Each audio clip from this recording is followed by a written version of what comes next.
Hello and welcome to episode 36 of the year of being 70. We've been 70 now for over half a year, almost 9 months for me, coming up for you. Lucy is my childhood friend. Our mothers were friends, actually. Lucy lives in Norfolk in England, and I live in Amsterdam in the Netherlands. And we keep reflecting on our life. And we have a question for you today. Um, do you do things alone by yourself? And how do you feel when you are by yourself? Do you love to go and have a coffee by yourself, or do you feel like conspicuous, like people are watching you? Oh, that poor person is on her own. How is that for you? We're curious, and I'm also really curious how that is for you, Lucy. Yes, it's an interesting one, isn't it? Because I think it's something I came to later in life. I don't remember doing, well, I married when I was 20, so I guess I went from being almost at home, and then to being a student, but still with a boyfriend, and then getting married. So for a long time, I was never alone. I always did, in Yeah.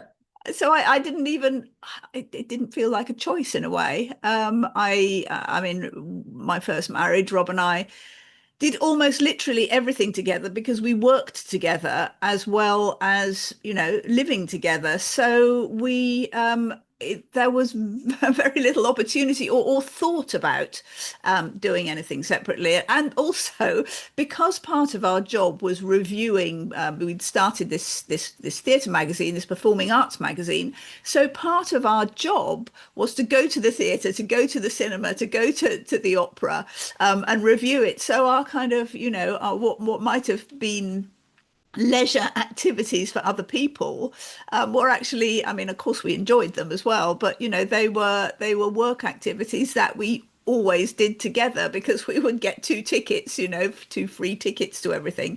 So I mean, I guess, and then my that marriage ended when I was nearly 40, and so I'd really spent my first, well, my kind of between 20 and 40 really not doing anything on my own and not thinking there was any need to or possibility to.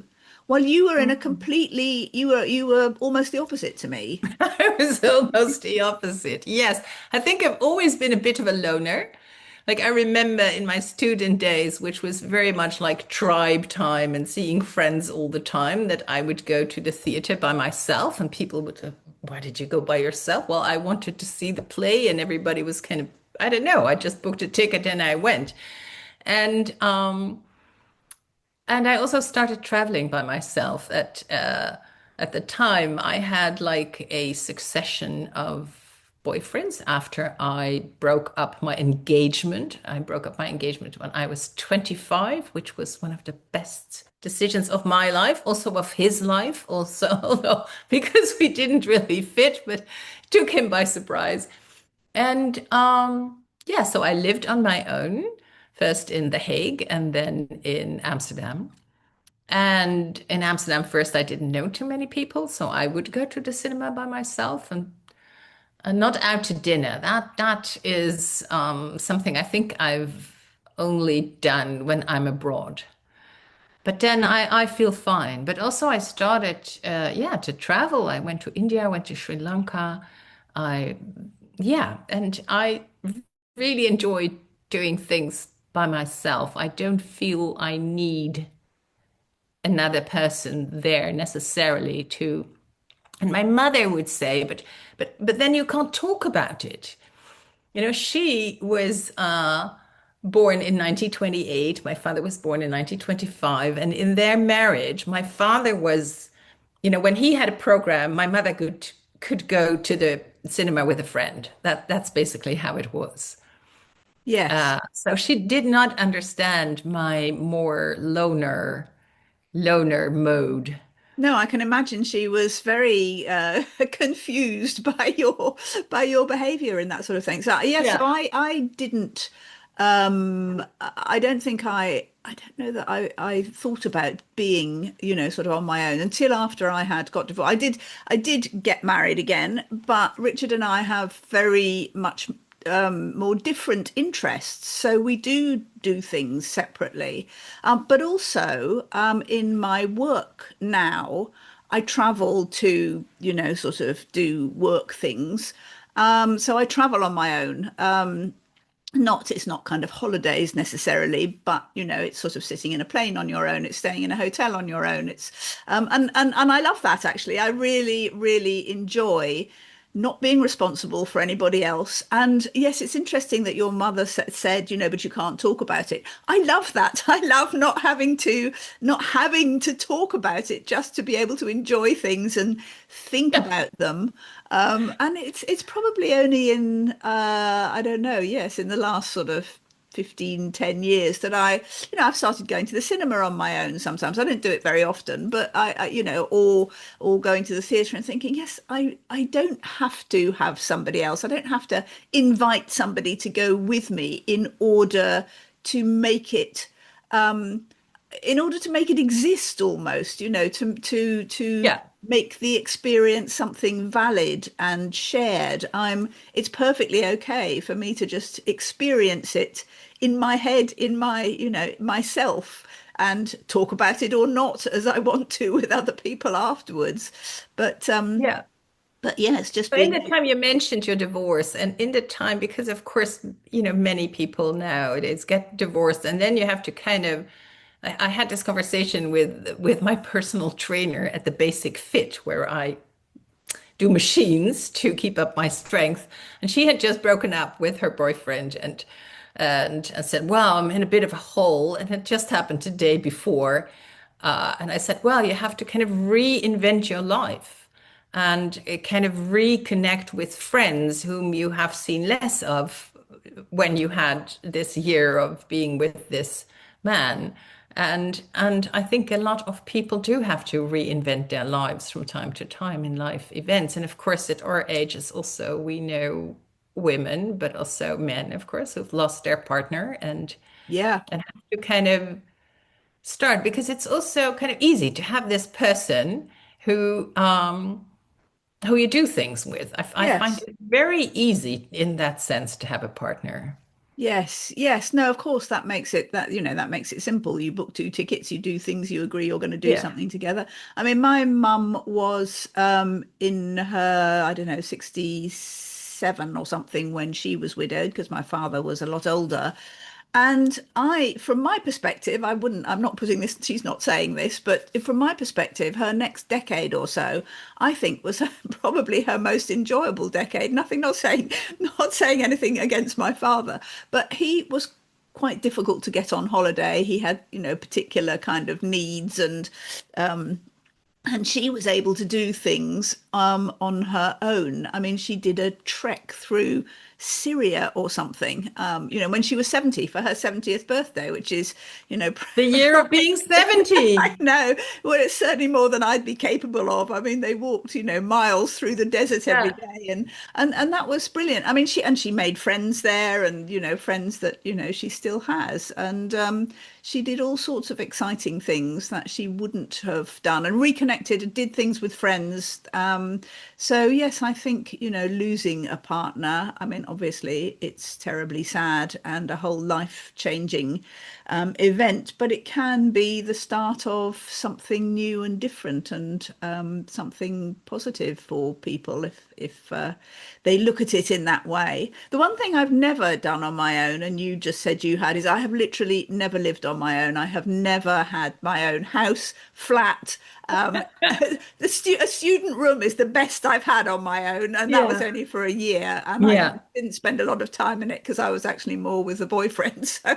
So I have Yeah. never, I've gone from home to husband to next husband and having children all the way through, and I still haven't got rid of my children, so I've still got two at home. And so So in the divorce time, were your boys still young? So, or did you have a time when you had to kind of reinvent who am I when I don't have a partner and who am I when I do things on my own? I mean, it's also like when you have a party, even with good friends, and you come in on your own after having been part of a pair, is I don't know, it can be uncomfortable. It is. It is very discombobulating. You really, I mean, after having been part of a couple for 20 years, as I was, you really have to think about who you are again. You do have to kind of create a new identity for yourself. And so, yes, I mean, the boys were living at home, but they spent a week with me and a week with their father every, forever, for years. They did that.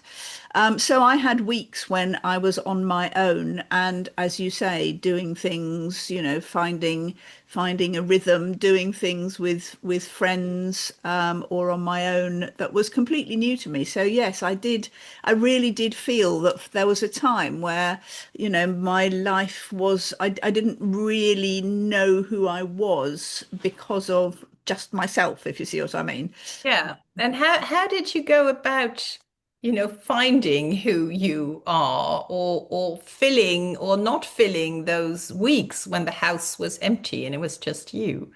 I mean, I had, I was working, of course, and as ever, my kind of work colleagues were actually my kind of best friends as well. I mean, I was working with my friend Mike at the time, so we used to do a lot of things together and other friends. So I don't think I had a plan. I just, filled in the time with different things, and gradually your boundaries of selfhood start to regrow and reform, and you kind of start to feel like, you own yourself again, I think. So yes, And did that's you go out by yourself? Did you at that in that phase go to movies or not so. I think I then sort of went with friends rather than, no, I don't think I did start going to movies then. The thing, I still feel, even now, there are certain places that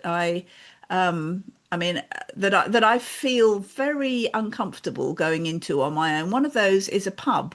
I don't know why, but I just feel extremely out of place. I mean, I never normally go to a pub anyway on my own. and I think a Um, but pub is the place to go and kind of chat with people yeah, who are also there. But it's an art. I have never mastered it. I don't drink alcohol, so for me, there's not much reason to go into a pub. But no, Jos, my husband, is really, he can go into a cafe and kind of sit and read the paper and get into a conversation about a newspaper article with somebody he doesn't know and have a good time. And he actually has deep friendships with men particularly, but not only, who he has met. When we lived in the city center, there was a pub around the corner. Actually, we're going there next Sunday because they have a little exhibition space and his work will be featured there. We haven't been there for a while. But yeah, no, going into a pub alone, yeah. Yeah, no. And yes, other places, more places where you feel uncomfortable going on your own. I don't know. That's that's a That's particular the one, one for yeah. me. Other ones, I suppose, I don't often take myself out to dinner on my own. In fact, very rarely. Um, but it's interesting what you say about yours, because Richard is exactly the same. A pub is his kind of natural habitat. He doesn't need anybody else to go in with him. He is very happy just going in, chatting to people, making new friends, and having lots of friends who, they don't sort of decide to meet at the pub on a particular day. It's who's there, and it's and he can talk to anybody as well. And I think it's my inability to make sort of to have small talk. I'm very bad at, I feel anyway, at just chatting. I always need something to talk about, whether it's work or children or family or something. I kind of and I'm very bad at doing it in groups. I find myself Yeah, kind of but I wonder about this. Let's stay there for a minute. I wonder if other people recognize this, that it being not able to kind of have a casual chat and I'm still learning. I'm still learning. Actually, yesterday, a woman, a terrific woman, kind of in her early 40s, came here. And because the weather is so hot and we have water here, I said, maybe you'd like to bring your swim gear when we go for a swim. So when we go for a swim, we go through these kind of floating houses that are here. And and I just saw how contactful she is. She immediately made contact with the children, knew their names. Then a woman came and she said, "Are you going in for a swim?" Well, this woman, I've lived here for 2 years. I've never spoken to her. And so I'm still kind of, oh, that is how you do it. Because I'm also not really good at talking about the weather, or I don't know, but people have really deep and interesting conversations. Yeah. And yeah, Yes. Yes. I I also find. often need a topic. Yeah, I mean, I find another time, sort of environment I find difficult socially is when I'm going to something like an awards dinner where you're put on a table with people. And I mean, I'm often with my business partner, for example, but it's not the place to talk to each other. It's the No, place to no, talk to this is the other people networking, on the right? table. And I always feel terribly sorry for the people who are sitting next to me because, they kind of, it takes a really particular kind of person to open me up and have an interesting conversation.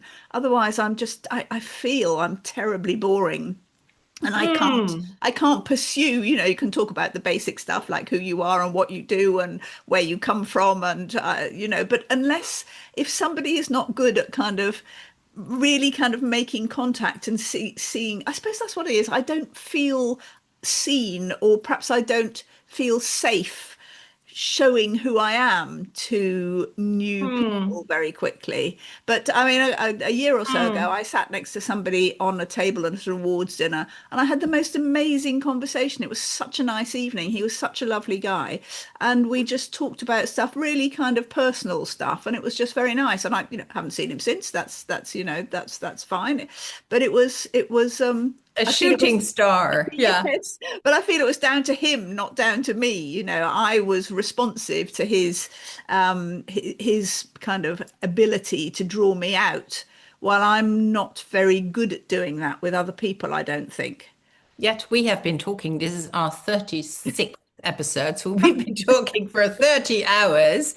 And yeah, but I have a bit of a strategy. I often put things into the middle. I don't like round tables actually because you can't really reach the other side and the room is noisy and lots going on, waiters to and fro. So yeah, so you're kind of bound to left and right. And but I often ask people, what lights up your life? What is really important to you at this time? And that's, kind of a good question. That's a very good question. Yes. I mean, my mum always said to me, occasionally when I was young, my father would take me to sort of city dinners instead of her. I mean, which was terrifying to me. But she always said, my trick is to always ask the other person a question about them. Yeah, Make them talk about themselves. If you're sitting next to some big, yeah, sort of scary man, ask him any kind of question, and he'll probably yeah. be delighted to talk about himself. So yes, Yeah, yeah, but I would yeah. And love then to ask. sometimes I come into this position where a person talks about themselves at length, and I go Yes, like, no, "Oh, do you really think this is all very interesting to me?" But yeah, but I think we all have our bag of tricks, and there's people who are naturals. yes. Just I mean, I really naturals. envy people who are naturals, as you Yeah, say, who can just talk to anybody, light on the right yeah. conversational subject. Yes, and no, I'd like to ask our listeners, what are your tips and tricks? Do you have a tip or a trick for me or for Lisette that I can, when I get into a position where I need to talk to someone and I'm feeling really kind of stuck and I don't know what to say, which literally happens quite often, and I just don't know what to say next. What's a clever thing to Yeah. do? What's a good way to get out of that situation? What's a question to Yeah. ask, or a subject to raise? So yes, anybody who's got Yeah. So what lights up your life? What is really that's a nice important to one. you Yes. now? How are you seeing what's happening around you? And then people say, "What's happening around me? What do you mean?" I say, "Well, what is happening around you?" I don't know. I've really learned to do that. Yes, yes, that's nice. And yet I feel that if somebody said directly to me as a conversational gambit, what lights up your life, I would go, Well, the I don't podcast I know. have What do about you a year of being 70. Are you 70, really? What Yes. do you talk Well, about in your podcast? Well, yeah, yes, no, but no, it that's is, I true. I mean, will when remember there that is one. like an innate shyness, it isn't so easy. Yeah, Yeah. yeah. It's a question of sort of yes, I freeze when I feel the spotlight being turned on me in certain scenarios, and I kind of I think I'm kind of catapulted back to childhood where children should be seen and not heard. I mean, not that that was ever actually said to me, but it that sort of was, when we were in grown-up conversation, it was for me, it was about listening and watching and learning, and I did not want the adults to go, "And what do you think, Lucy?" Or, not that they ever did much, but I didn't Yeah. want that. I But didn't. mentioning childhood, I think, the example I was given in childhood of how my parents' marriage is not at all how I wanted it. And these days, Jos is much less sociable than I am. I'm much more out there. And this afternoon I have a drinks party, but it's about steward ownership. So these are all people who are in that field of either being a startup and saying we want a company to be not owned by the shareholders, but owned by its mission, or people consulting or lawyers, whatever. So there's a topic there. It's easy. And I look forward to meeting those people because that topic is of interest to me. But yeah, Jos and I have kind of this agreement of we both, do what we feel we need to do. And he's very much, go for it if you feel you need. And then, of course, I kind of build in like evenings where I don't have anything to do because I need that rest, but also that we can be together. And Yes. yeah, so every Sunday mostly, or somewhere during the weekend, we kind of sit with a diary and kind of talk about how is our week, and he will scribble in his diary all the things that I'm doing and go like, whoa, whoa. But also to parties. If there's parties by my, say, old friends, old student friends, I don't expect him to come along, and people sometimes go, oh, where is he? And he said, well, he has, and I don't say he has other things to do. It's just like, yeah, he needs more time or he doesn't particularly like the people, but I can't say that. Yes, Um, exactly, but I am exactly. actually, I feel independent and strong when I go out on my own. That's nice. Yes, yes. Yes, I mean, I wouldn't say I don't feel independent strong. Yes, I do when I go and do things on my own and sort of, yes, I There you do. go. Definitely more than I used to, I think. But yeah, you were saying what are the other environments where I feel sort of not able to cope terribly well, and it's just really, I suppose a pub is just one example of it. It's rooms full of people, and I find lots of people quite intimidating. I'm not good at inserting myself into either conversations or going up and saying to someone, "Hi, I'm Lucy. I do this. What do you do?" I'm just really find that very difficult, and I don't really know why. Hmm. Perhaps I should take a leaf out of your book and just practice more and just actually do it. Just more and go out to people. The other day we were at there's an artist friend of Jos who wants to publish a book about his life work, his oeuvre. And so he thought, let's do a fundraise with small kind of statues that he's made, and he was selling them, for an amount of money that you go like, okay, let's buy one. And there was this guy by himself, and he had on really an interesting kind of variation on a Bermuda. It was, and so I went up to him and I said, I'm really enjoying looking at your pants, your Bermuda. And he said, oh, I just got them. This is the first time I wear them. And so we got to talk about where he got them, he had just been in Paris. And so Jos is going to Paris next week to see a friend. So Jos came, and so I don't know. I have these tricks, but it's also, I think, what I've always cultivated and what my most precious, uh, what do you say, characteristic is curiosity. Yeah, yes. No, that's very true. And that that will come through to people that there's a genuine interest from Yeah, when you go and ask them a question or make a statement like that or something. Yeah. yeah. No, that's absolutely true. I suppose a place where feel happily comfortable on my own now is at home. I mean, I know that sounds bizarre, but but I suppose Well, I'm happy to hear it, Lucy. But tell me about it. Tell us about it. I know. I suppose what I mean is that if everybody goes out, or I'm everybody's in different rooms or whatever, I don't feel I'm more than happy to be on my own, do my own thing for an evening, watch my own TV programs, do some work, whatever it is. Whereas I think earlier in my life, I might have felt that I needed a kind of validation by other people just being in the room with me, that I had company, I suppose, and not. I mean, we have this phrase in English called, and it's sort of like you. It's Billy no mates. So somebody you will. It's a kind of it's a jokey kind of, oh, you got no friends, have you? You're a Billy no mates, or you might What say. a terribly unkind thing to say or think about a person. It is. Because It's there horrible. are Yeah. people I have, when we talk about autistic people or people on the spectrum, Mm. they cannot make friends. It's very hard No, for them to make friends and then say, well, you're a Billy no mate. Oh my I goodness. know. I mean, Heartrending.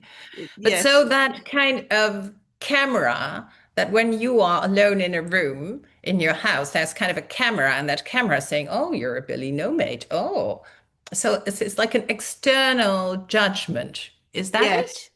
yes. I suppose that is it. Yes, or just, or no, perhaps it is partially external, but it's also sort of internal. Like, I'm this experience is not worthwhile unless there are other people here to share it with me. It's not enough for me to simply be enjoying this or to be here on my own. I somehow need va external validation of my experience, I think. Well, I have a comparable thing is because my life is kind of invisible to my siblings. There's a voice in me that counts my friends or that counts the people I've seen during a week. And then, so could present it to them when I needed to let Yes, the two of them know uh, that I also have a life that is full and that I am able to make friends and that I am able to connect with people. So this really is also this is an intimate confession. I really feel the vulnerability of this, of being a yes, person who is alone and who has no friends or yeah, yeah, that is terrible. But yes, this voice in me that kind of wants to be able to prove at any given moment that, yeah, yes, that you have a social circle, that you have yeah. that you're likable, that your experience, again, I think it's sort of, your experiences are validated by being with other people. That No, that's really interesting. And on my 50th birthday, you may have spoken about that, when I had my dinner with men only. Yeah. My brother got up at some point, and we were not in very good relationship at the time. And he got up and he said something, I'm paraphrasing. It was a bit longer. It wasn't very long. He said, usually I think you just drive me crazy. And I want to kind of, what we in Dutch we say, glue you behind the wallpaper. Um, but then I come here, and there's really interesting men around this table who have accomplished things in life and are even, quite well known. And so that surprises me. So that Yes. was his compliment to me. But so this is 20 years ago that he said this, almost 21 years ago. I remember it very well. And so I'm still kind of maybe proving to him, maybe it's not even my siblings, maybe it is, look, the eldest daughter effect, still proving that I'm also a worthwhile person now that my brother has come in, who makes friends easily and has lots of friends and is a very sociable person. Yeah. Yeah, but Wow. that's sort Still of, the little girl there, right? yeah, yes, but that is kind of insulting in a way. I mean, I don't want to cast aspersions on your brother or your No, it wasn't. It response to was, what he said, but I'm only impressed by you because you know interesting, successful men. I mean, that's my entire reason now for thinking that you're a worthwhile person, not because of who you are, but because, oh, oh, you've got maybe, this I don't guest. know if he said it like that, but No, he that's did what he say didn't. that, But it came to him as a huge surprise that he yeah, wasn't sitting amongst, dull vegetarians, so to say. Although, why would vegetarians be dull? But yeah, yes, this but I can is, see why you're kind of trying, why you continue trying to prove that point to him, if you like, that yes, I do know interesting people and they are successful in your world as well, and you're yeah. impressed by them too. But Yeah, to be even more honest, I don't speak to him so often, but I do catch myself mentioning that I was with a friend somewhere or that we went to the theater with another couple. I do. So so you have this camera with the harsh, and I have, to me, that's personified in someone. yeah. And so I feel we've touched into something really, tender. Yeah, yes, yes. No, it runs very deep, doesn't it? This sort Yeah. of I mean, I'm not sure if this is completely relevant. I went on a Zoom call a couple of days ago. It was a sort of pre-call to another call we were going to have, and there was supposed to be, as it happens, three men and me on it, our team before a call. And I was on the Zoom call, and one other person came on it. And I instinctively said, "Oh, sorry, it's only me at the moment." And he said, "Lucy, don't apologize for it just being you. That's the loveliest thing." And I was like, "Oh, I genuinely think that, I usually think that I am boring and not interesting, and that on the whole, nobody is going to want to sit and have a conversation with me. So I'm sorry there's nobody more interesting here to talk to you." And I know that sounds really I silly. wonder if people recognize this because it's really not a kind self-image to have, of course. Yeah. No, Wow. no. And I think for me, if I'm honest, it comes from my father, who never said I was boring, but I found it very difficult to talk to him. He was a very quiet person, very introverted. I don't think he knew how to talk to either children or women. So, I didn't kind of win out on that one. So it's always occasionally he would be inconsistent and have a very chatty day, and that would be lovely. But mostly he was difficult to talk to. So I always felt that was my fault, and I wasn't interesting enough, and I didn't know what to say to him. And he and my brothers all went to the same school, and there were kind of, I don't think they necessarily found him easy to talk to, but there was much more sort of shared experience there, Yeah, and they were much all more overlap to be chummy and chatty about it. yes, yes, You kind of exactly. have, yeah. So I Yeah, think but I that's think I was really, really shy as a child, and I have made a conscious effort. Not that I think I'm so super interesting, but I do feel I have gained at age 70 experience, and I'm interested in people and in what they do and how they think about the world and how they read the current world situation and what they do about it. And yeah, there's this phrase to be a happening person, right? And I find myself, to my surprise, it's not only my brother's surprise, it's also my own surprise. Sometimes, I was at a dinner for the university where I studied in Leiden, and so they were auction. There was this auction, and the auction needs to get started. Or when I'm at a presentation, I make a point of sitting on the front row because many people don't, and then that front row is empty, and it's not easy for the person speaking to make contact. Also, I pay attention when I'm in the front row. When I'm in the back row, I don't pay attention. I drift off. I go to my phone. And so, and then I often go like, well, I asked the first question. It doesn't matter at all what your question is because people No, are so relieved that there is a first question you're that you right. kind of breaking the ice. And I've taught myself to do those things, not because I think I'm, you know, I don't think I'm uninteresting, but I think I'm don't think I'm particularly interesting. But I see that as kind of roles in the field. Yeah.